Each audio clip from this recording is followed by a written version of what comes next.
Hi everybody, thanks for joining me again in the warmth of my beautiful garden, thanks to the handiwork of my wife.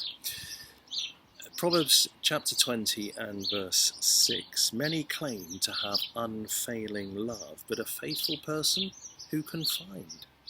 That's a bit of a strange comment, isn't it, sometimes? But I've been reflecting on this recently because I've encountered one or two conversations recently of people who appear to be so committed in their marriage and the love that they have expressed towards one another. But for whatever reason, that relationship, that faithfulness has broken. And the link that Solomon makes here between unfailing love and faithfulness, I think, is absolutely key. If we are expressing unfailing love towards somebody, then we are faithful to them. And this is a big deal in a marriage, but it's also a big deal in our connection with God. The prophetic book of Hosea talks about Hosea being asked by God to marry an unfaithful wife. And the scriptures liken that relationship and the difficulties that Hosea faces with how God deals with his errant people. We are at heart an unfaithful people. We strive after other loves and other gods.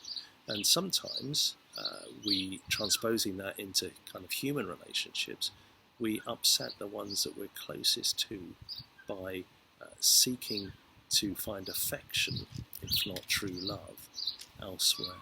That is never, ever going to be worthwhile. It's never, ever going to be successful.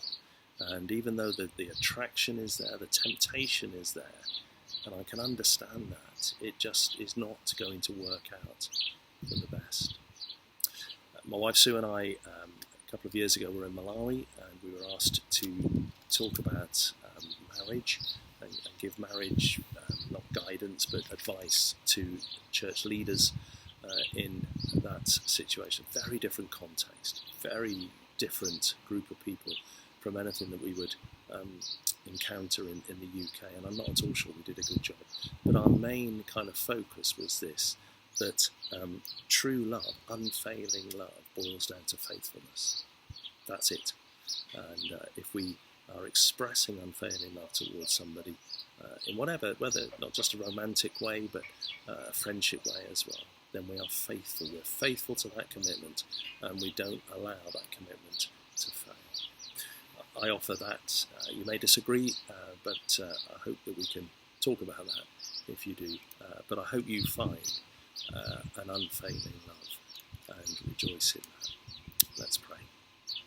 Help us, Lord, to be faithful in all our relationships, in all our connections. Help us to be those whose word is our bond and whose expressions of love are really meaningful and lifelong. Amen. God bless you. Have a great weekend. Take care.